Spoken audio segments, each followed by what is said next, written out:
Assalamualaikum warahmatullahi wabarakatuh. Kami dari kelompok UMKM Wisata Waimios yang beranggota saya sendiri Fenika Yanti Manurung sebagai moderator dan rekan-rekan saya Dimas, Faisal, dan Sevia. Ya, di sini kami akan mempresentasikan faktor-faktor yang mempengaruhi bentuk hierarki dalam desain organisasi. Apa itu hierarki? Hierarki adalah suatu tingkatan atau jenjang jembatan dalam sebuah organisasi atau perusahaan. Bentuk hierarki biasanya berupa piramida dengan posisi paling atas memiliki kekuatan dan pengaruh yang lebih besar daripada posisi yang lebih rendah. Fungsi dari hierarki adalah untuk meningkatkan efektivitas tim dengan memfasilitas koordinasi, tindakan, serta pengambilan keputusan. Hierarki juga berfungsi sebagai pengawasan, pengendalian, dan pertanggungjawaban.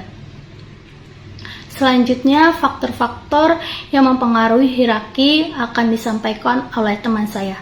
Diferensiasi vertikal. Diferensiasi vertikal adalah tingkat pemisah vertikal antara unit-unit dalam sebuah organisasi berdasarkan kedalaman struktur, yaitu jumlah hierarki yang terdapat dalam top manajemen dan tingkat hierarki yang paling rendah. Faktor-faktor diferensiasi vertikal. Berbagai faktor yang mempengaruhi diferensiasi vertikal dalam sebuah organisasi antara lain: yang pertama, kompleksitas organisasi. Semakin kompleks organisasi, semakin banyak tingkat hierarki yang dibutuhkan untuk mengelola organisasi tersebut. Hal ini dapat mempengaruhi tingkat diferensiasi vertikal dalam organisasi. 2. Sentralisasi. Tingkat sentralisasi dalam organisasi juga dapat mempengaruhi tingkat diferensiasi vertikal. Jika organisasi sangat terpusat pada top manajemen, maka tingkat diferensi vertikal akan semakin tinggi. 3. Standarisasi. Tingkat standarisasi dalam organisasi juga dapat mempengaruhi tingkat diferensi vertikal. Jika organisasi sangat memperhatikan standar operasional yang ketat, maka tingkat diferensi vertikal akan semakin tinggi. 4. Organisasi informal. Organisasi informal seperti kelompok-kelompok kecil dalam organisasi juga dapat mempengaruhi tingkat diferensi vertikal. Jika organisasi memiliki banyak kelompok informal, maka tingkat diferensi vertikal akan semakin tinggi.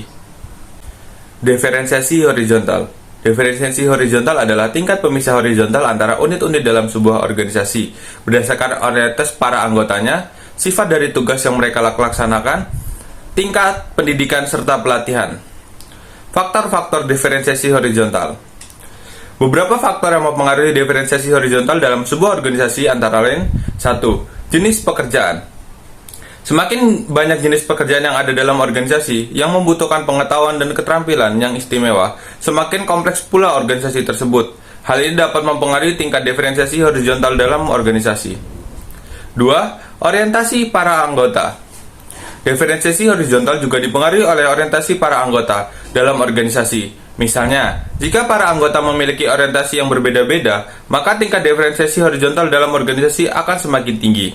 3. Sifat dari tugas. Sifat dari tugas yang dilakukan oleh unit-unit dalam organisasi juga dapat mempengaruhi tingkat diferensiasi horizontal.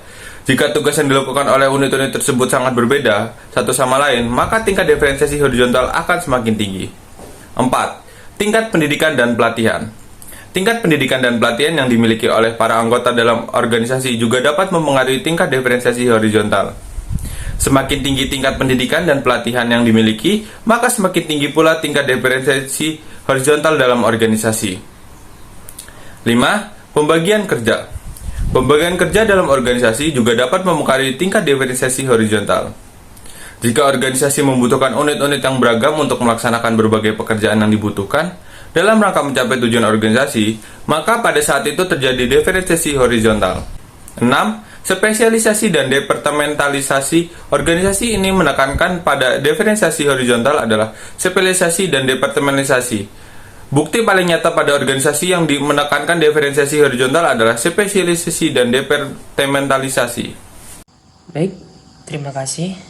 Pada kesempatan kali ini saya diberikan kesempatan untuk menjelaskan apa itu desentralisasi. Langsung saja.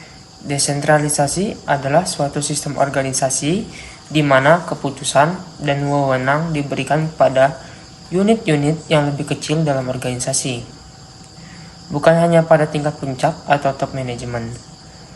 Kemudian selanjutnya yaitu faktor-faktor desentralisasi. Faktor-faktor yang mempengaruhi desentralisasi antara lain yang pertama, ukuran organisasi. Semakin besar organisasi, maka semakin sulit untuk mengambil keputusan secara sentralistik, sehingga desentralisasi menjadi lebih penting. Yang kedua, kompleksitas tugas. Semakin kompleks tugas yang harus dilakukan, semakin penting desentralisasi untuk memastikan keputusan yang tepat diambil oleh orang yang tepat. Yang ketiga, ketergantungan pada lingkungan.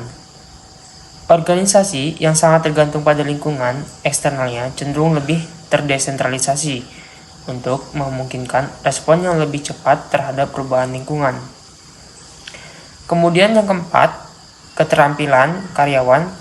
Organisasi yang memiliki karyawan yang terampil dan berpengalaman cenderung lebih terdesentralisasi karena mereka dapat diandalkan untuk membuat keputusan yang tepat. Kemudian yang terakhir, yang kelima, teknologi informasi. Teknologi informasi dapat memungkinkan organisasi untuk mengambil keputusan secara terdesentralisasi dengan memungkinkan akses ke informasi yang diperlukan oleh unit-unit yang lebih kecil. Nah, baik. Selanjutnya tentang standarisasi akan dijelaskan oleh rekan saya.